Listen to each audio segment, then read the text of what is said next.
Bonjour à tous, donc dans cette vidéo nous allons nous intéresser au calcul de l'espérance et de la variance d'une variable aléatoire continue suivant une distribution exponentielle.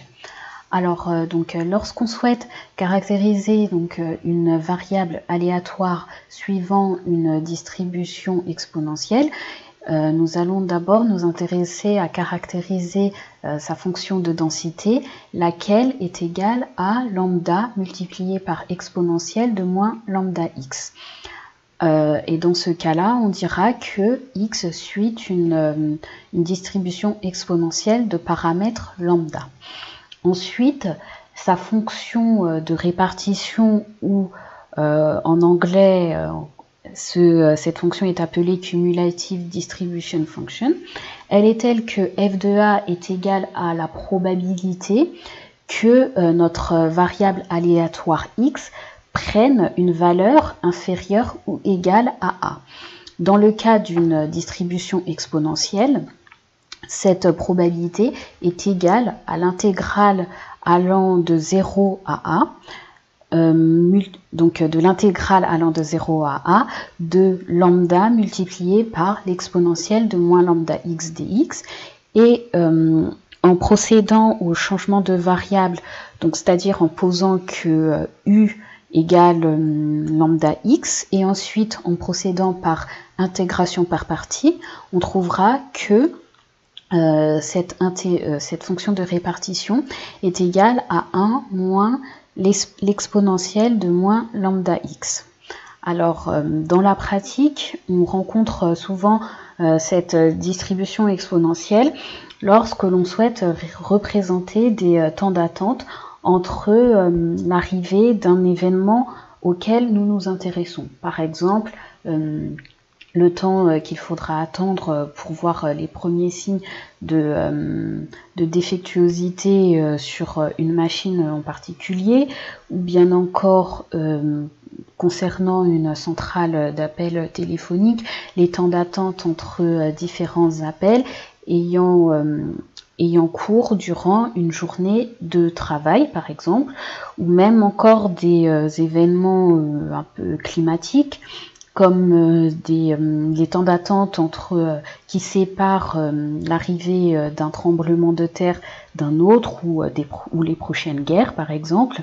Et tous ces événements sont donc des variables aléatoires dont les distributions tendent en pratique à se rapprocher de distributions exponentielles.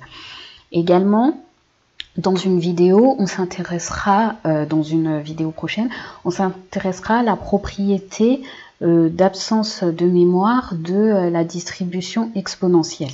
Alors, avant de passer au calcul des moments d'ordre 1 et de la variance d'une variable aléatoire suivant une distribution exponentielle, on a posé quelques rappels qui nous seront utiles pour justement ces calculs, notamment de connaître la limite de la fonction exponentielle lorsque x tend vers plus l'infini, le principe également de la formule de l'intégration par partie auquel nous avions déjà eu recours pour calculer l'espérance et la variance d'une variable aléatoire suivant une loi de gamma, et enfin le principe du changement de variable qui est toutefois plus intuitif que l'intégration par partie.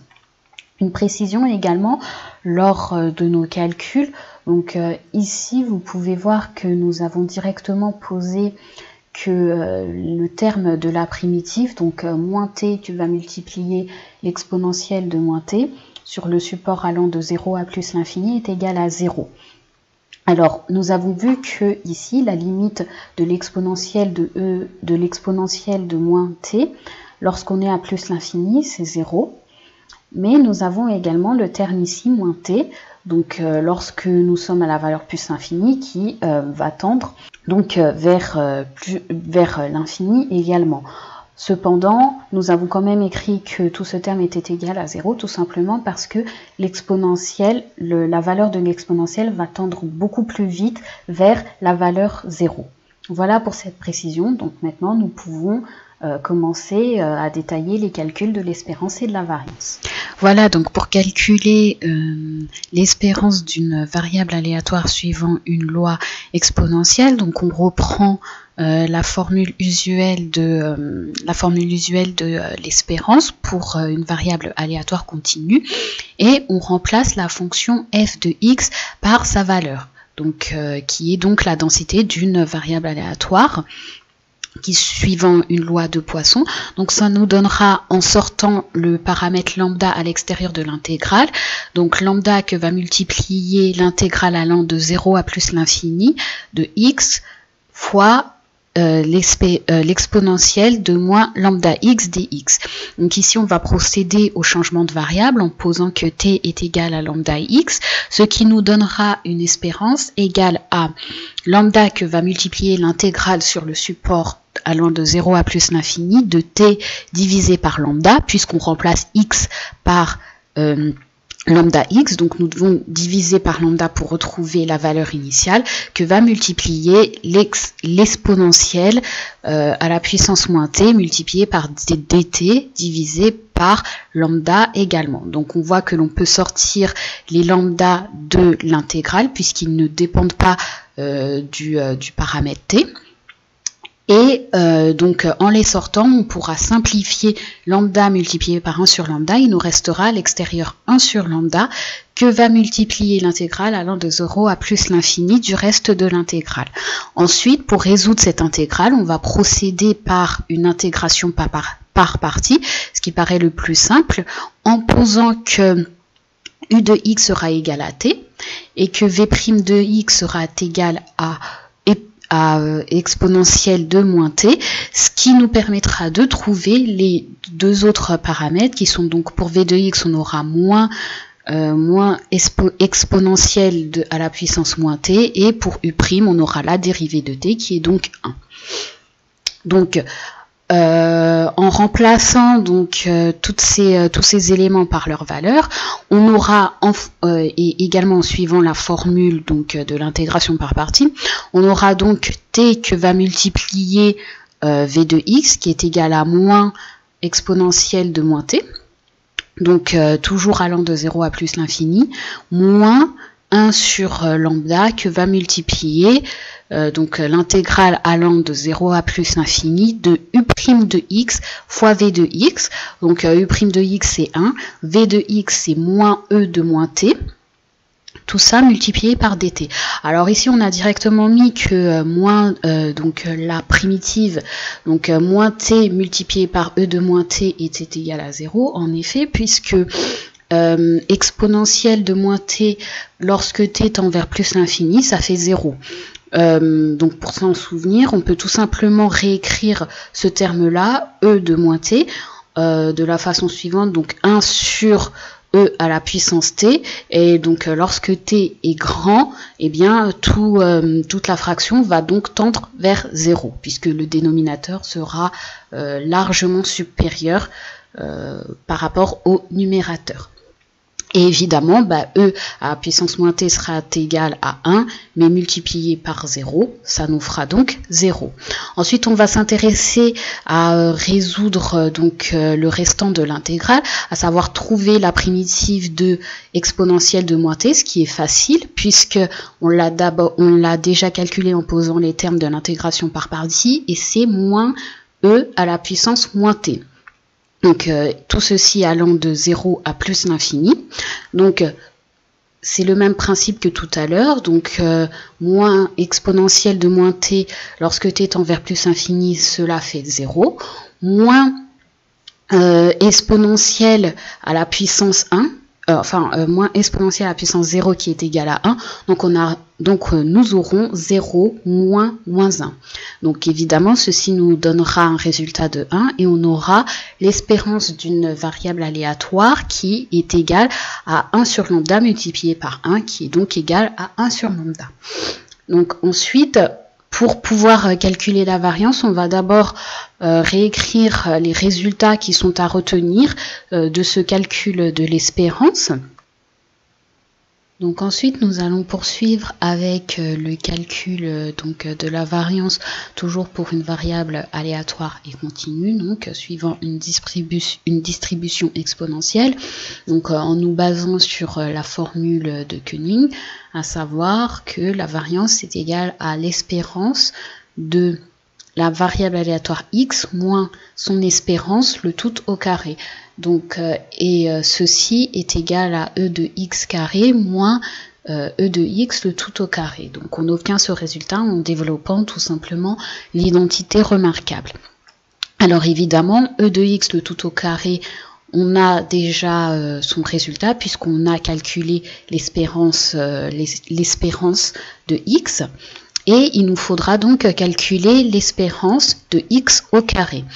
Donc on repart de la formule usuelle de l'espérance, cette fois-ci en multipliant non pas par x carré, en multipliant non pas par x, mais par x carré, et donc en procédant de la même façon que précédemment, à savoir en sortant le paramètre lambda de l'intégrale, et donc nous aurons lambda que va multiplier donc l'intégrale allant de 0 à plus l'infini de x carré multiplié par exponentielle de moins lambda x.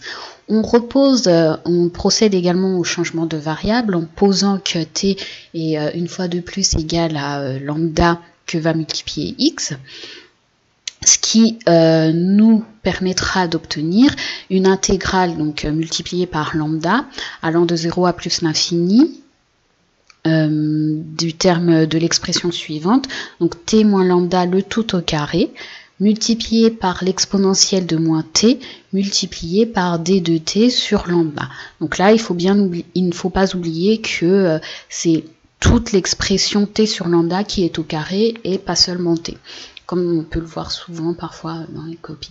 Donc, de la même façon que tout à l'heure, on va sortir les termes qui ne dépendent pas de la valeur t, donc ce qui nous permettra d'avoir en dehors de l'intégrale 1 sur lambda carré, puisque le lambda va s'annuler avec 1 sur lambda, il nous restera donc 1 sur lambda carré, que va multiplier l'intégrale allant de 0 à plus l'infini de t au carré, multiplié par e de moins t d de t.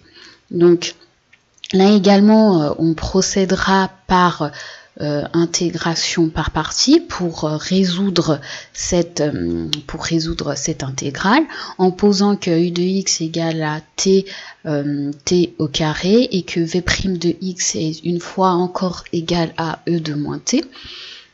Donc ce qui nous donnera pour le paramètre pour v de x, donc la même chose que tout à l'heure, moins exponentielle de moins t, et pour u' de x, 2t. Donc ici on voit bien en dérivant v de x que selon la formule de la dérivée d'une exponentielle qui est u' e de u, qu'on aura moins 1 en fait, puisque t en dérivant ça fait 1, donc on aura moins 1 multiplié par e de u, donc e de moins t. Ce qui nous permet d'obtenir le résultat que l'on voit en v' de x. Donc on va procéder comme tout à l'heure en réécrivant le nouveau terme, la nouvelle expression de l'espérance.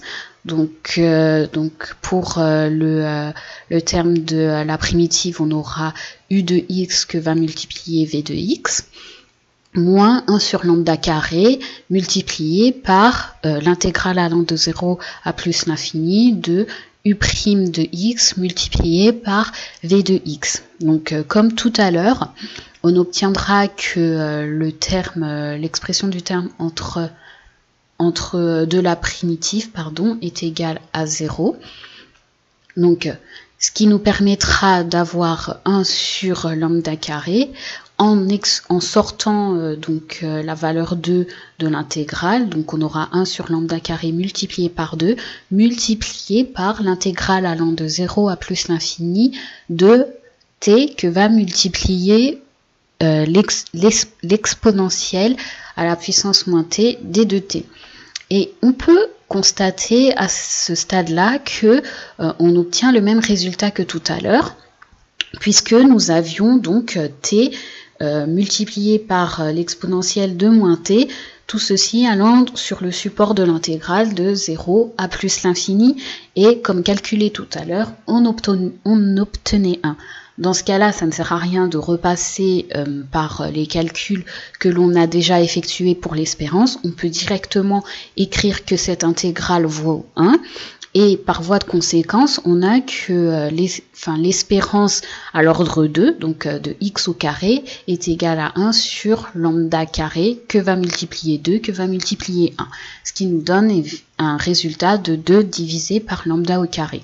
Ce qui nous permet ainsi de pouvoir calculer maintenant la variance d'une variable aléatoire continue, suivant une distribution de Poisson, qui est donc de 2 divisé par lambda carré moins 1 sur lambda carré, ce qui nous donne très simplement.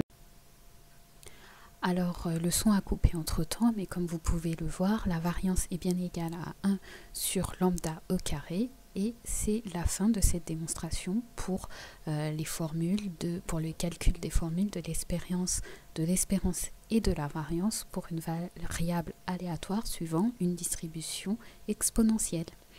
Donc merci d'avoir regardé cette vidéo et à très bientôt sur notre chaîne.